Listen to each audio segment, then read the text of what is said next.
Bengal mirror prime time पर देखें खबरें फटाफट। अब चंद मिनटों में जाने शिल्पांचल का हाल। आइए शुरू करते हैं आज की खबरों के साथ। आसनसोल लोकसभा से जीतने के बाद शत्रुघ्न सिन्हा शाम को मतगणना केंद्र पहुंचे। उनके साथ उनकी पत्नी पूनम सिन्हा भी थी।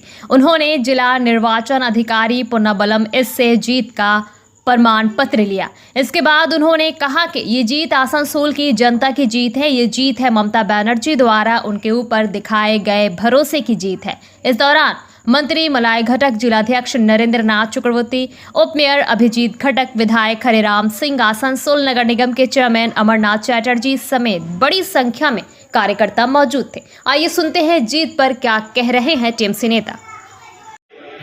सेंट्रल गवर्नमेंट के या मोदी सरकार के तमाम गतिरोध अवरोध पैदा करने के बाद, इतना कंफ्यूजन पैदा करने के बाद, अपनी धन शक्ति का बहुत दुरुपयोग करने और करवाने के बाद, और रही सही कसर चुनाव के पहले ये जो एग्जिट पोल तथा कथित एग्जिट पोल मिला, जो तमाम झूठे निकले, गलत नहीं कह रहा हूँ, झूठे निकले, उनसे उन्होंने और भ्रम पैदा करवाने की कोशिश की पैसे के धन की शक्ति के आधार पे।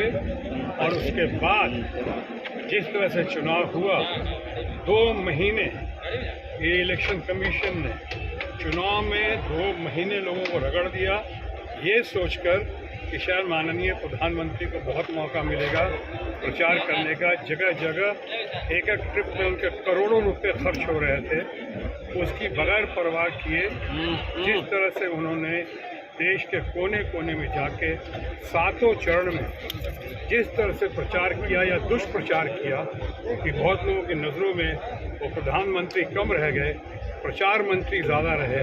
और प्रचार मंत्री ने जो काम किया दुनिया ने देखा, लेकिन अंजाम भी अब दुनिया देख रही है। सब रोकने के बाद हमने कहा था बंगाल में ममता जी स्वीप करेंगी, यूनाइटेड अपोजिशन इंडिया ब्लॉक अपना रंग जमाएगा, वो भी हुआ। और आपने देखा बंगाल में ममता जी कैसे स्वीप की। हमारी जो जीत है आसनसोल से, दरअसल ये आसनसोल की जनता जनार्दन की जीत है। जितना हमारे बंगाल की अपनी हमारी ममता जी हैं, या ममता जी का जो प्यार है यहाँ पे लोगों पे, या ये जीत उसी प्यार उसी विश्वास की हुई है।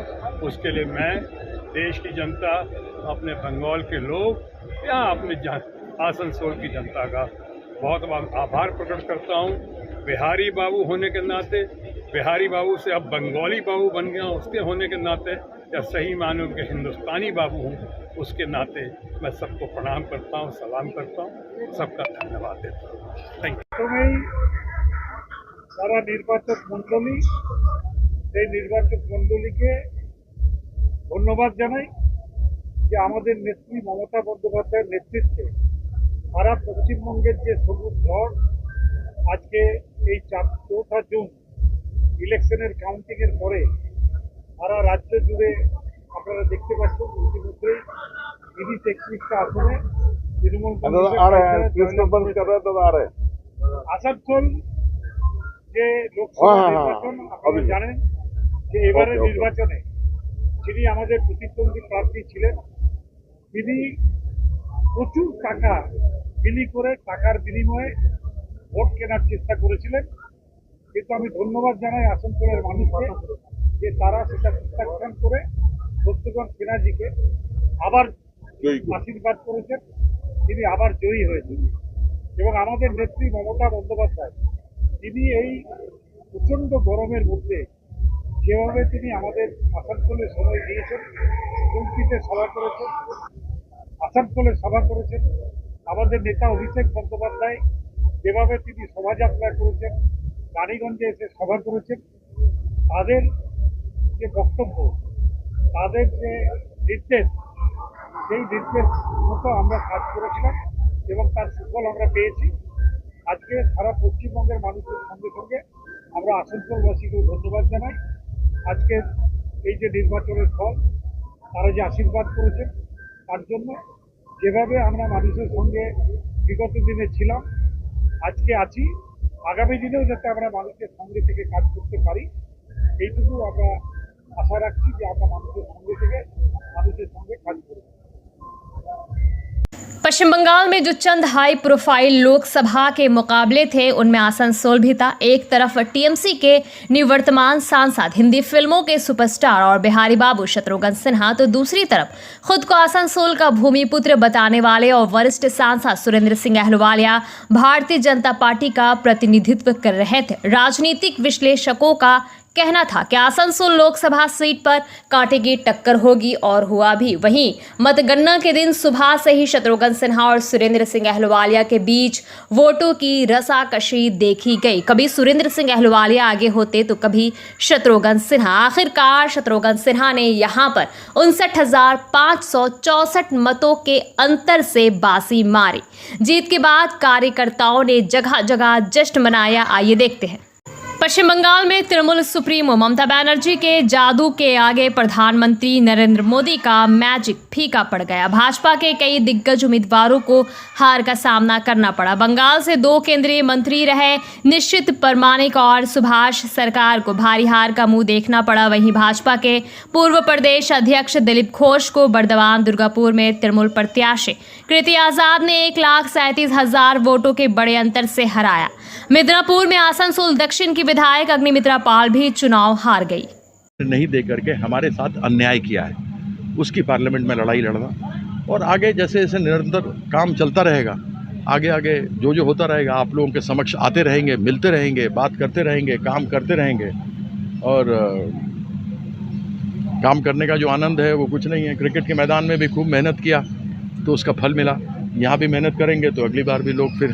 तो अजय जी, और एक बात हमसे पूछना है, आप प्लेयर हैं, ठीक है, तो आज तक बंगाल से कोई प्लेयर नहीं आज तक उठा, सब जब उठा बाहर से उठा।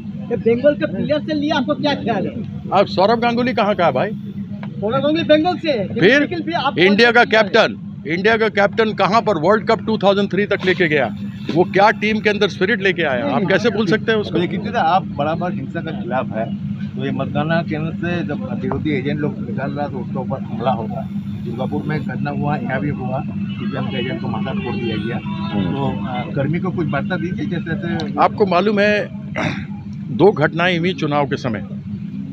एक घटना हुई मंतेश्वर में, जो दिलीप घोष जी गए और उनके साथ में लोग थे, उन लोगों ने वहाँ पर स्थानीय लोगों को मारा। उसमें टीएमसी के कर्मी घायल हुए। फिर ये अपना कॉफ़ी बागान में, यहाँ आपको याद होगा, 8 लोगों का, एक बच्चे का माथा भांग दिया, फोड़ दिया। और किसी ने नहीं कहा कि टीएमसी ने बदमाशी। किसी भी बीजेपी के कार्यकर्ता को कुछ नहीं, कर्मी को कुछ नहीं हुआ, लेकिन हमारे 8 कर्मी को चोट लगा। उसके बावजूद हमने कहा कि आप लोग कृपया आराम से रहिए, इसका बदला वोट से ही दिया जा सकता है, और उसका बदला वोट से हो गया है। अब छुटपुट कहीं घटना हुई होगी तो दुर्भाग्य की बात है, उसमें ज़रूर भारतीय जनता पार्टी वालों ने उकसाने का प्रयास किया होगा, क्योंकि यही प्रयास दिलीप घोष पूरे चुनाव के समय करते रहे। कुछ से कुछ बोलते रहे कि लक्ष्मी भंडार जो खाता है वो दरिद्र है, भिखारी है, सुअर का मांस चढ़ गया है, कीर्ति आजाद का पैंट उतार देंगे। उन्होंने बहुत प्रयास किया, हमने कभी जवाब नहीं दिया, क्योंकि हम जानते हैं बंगाल में भद्र लोग रहते हैं और अभद्र भाषा उनको अच्छी नहीं लगती।